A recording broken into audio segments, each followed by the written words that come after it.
I wanted to fight. I wanted to get better. I was so focused on how do I better myself out of this situation. It was not give up. I was really surprised that I didn't have more give up days than I did. I'm Jess Morgan. I'm from La Crosse, Wisconsin. I go to the La Crosse Limb Lab, and I'm an above the knee amputee. We love La Crosse. Yes, it's a great city.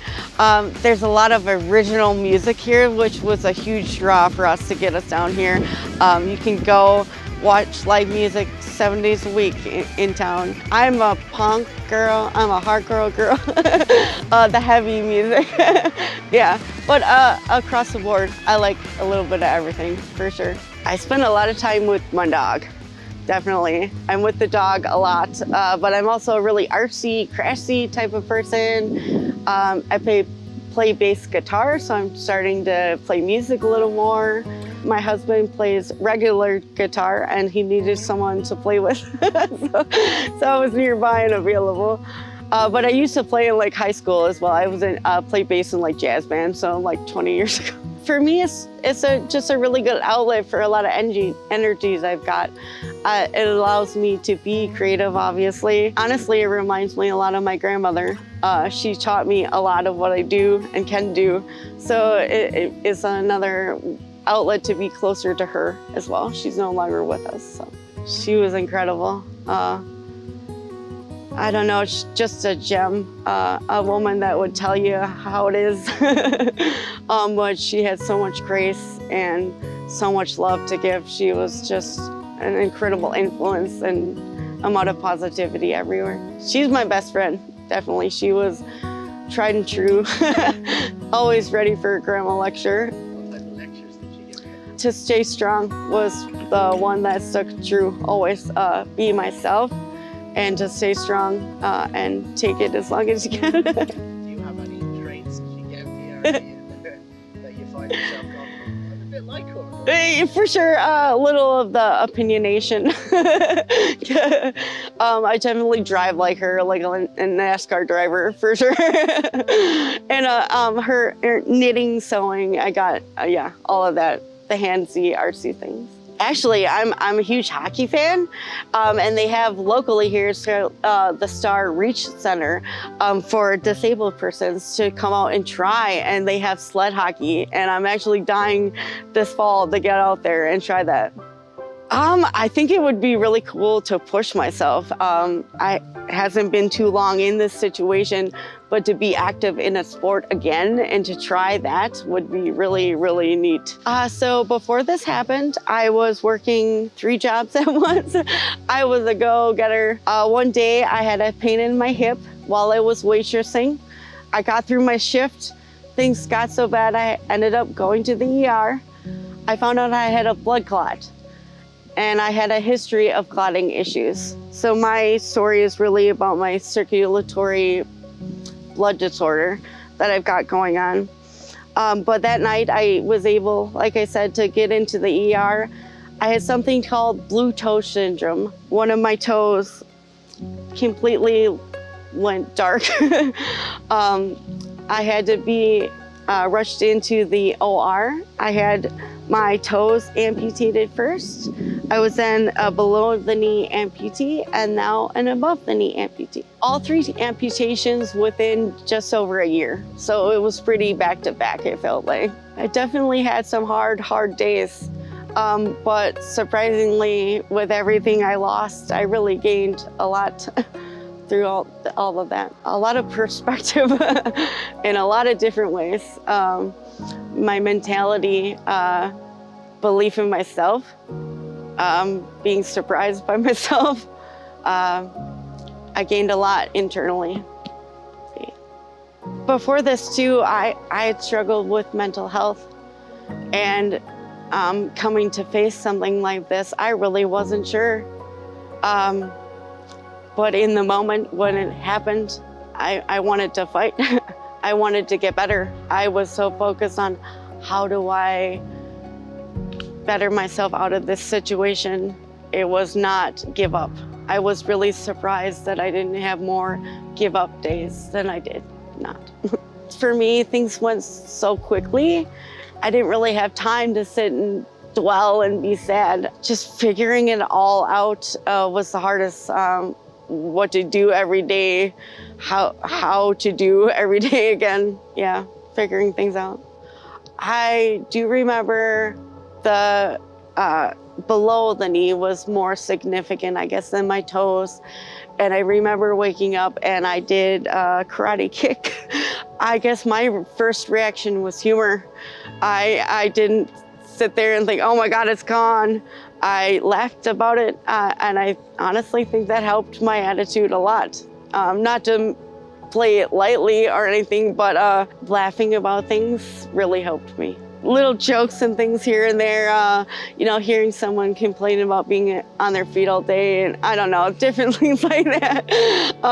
But yeah, just giving myself grace and laughing at myself too, and not taking it so seriously and being so hard on myself. Sometimes I don't really have phantom pain anymore, but I will have an itch on my ankle and I'll go to scratch it and it's just not there, and you know, just laugh about it, I guess.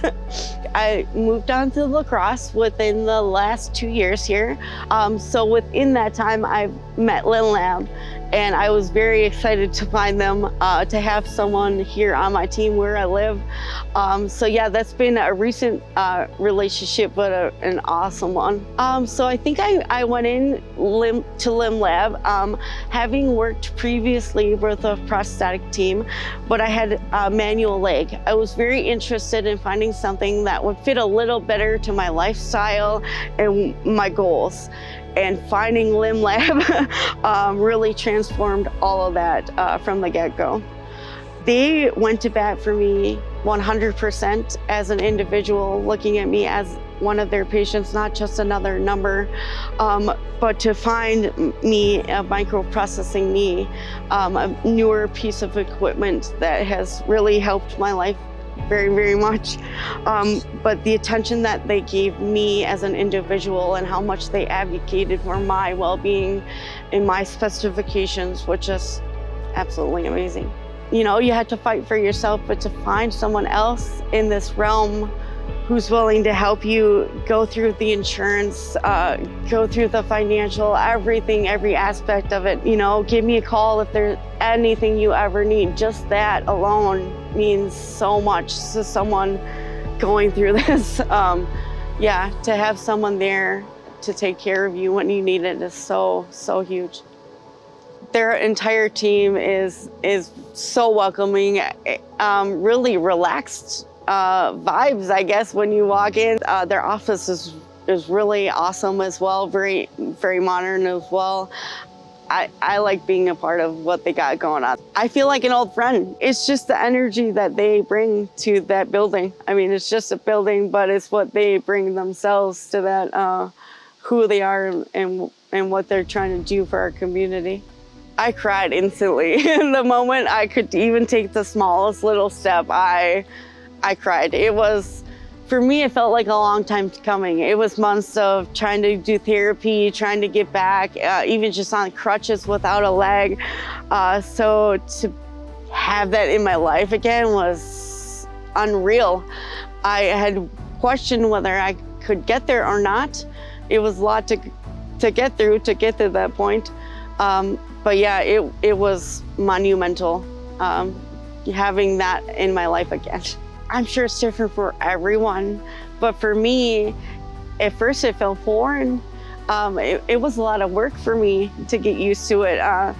The first leg that I had, it did the job, it got me up and moving, but it wasn't perfect.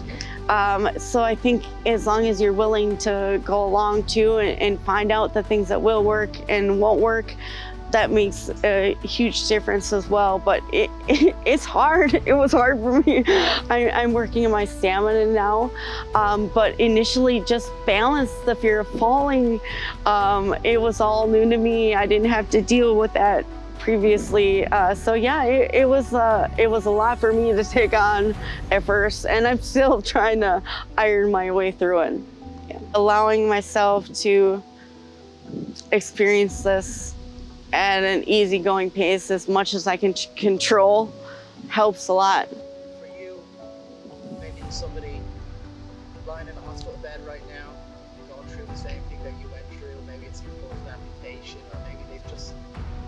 doctor and they've been told some bad news, what advice would you give?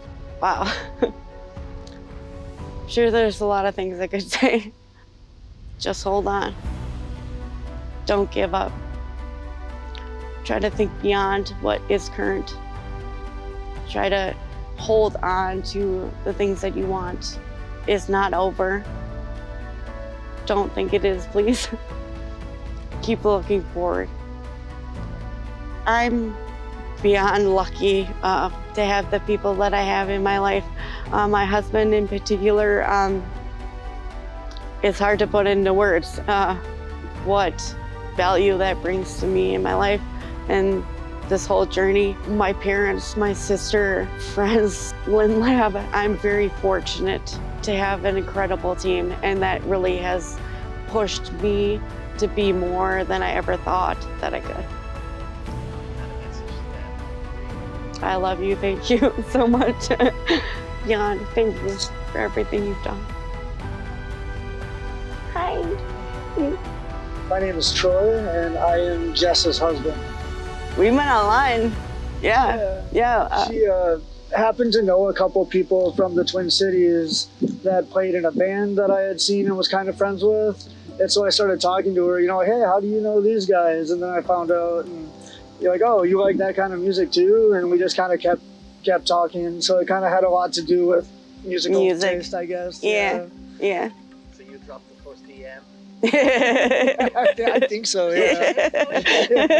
Yeah. Favorite thing about Jess? I guess mostly my favorite thing is probably just be her overall attitude in general in life. And her taste in music, that's a big part of it. His sense of humor, for sure. He keeps me laughing even when I don't want to. He's spontaneous and he's adventurous and he keeps me young. And I love it. I guess for me, it was just, I wasn't really sure what to expect because I've never known anybody or been with anybody who has been an amputee. So I guess I just didn't really know how it was gonna work, if we had to go to the grocery store or, just everyday tasks, how different it would be. She, even before the prosthetic, was pretty mobile. So it really hasn't been any different at all. But I guess that was kind of my main concern is I don't really know how this works because it's all new to me too. Yeah. I guess anything that I can do to help make things easier, I try to do it. I guess I might not always be the best at it, but I try to be, yeah. You might think you understand, but I never really will because I don't have to go through that or adapt to that.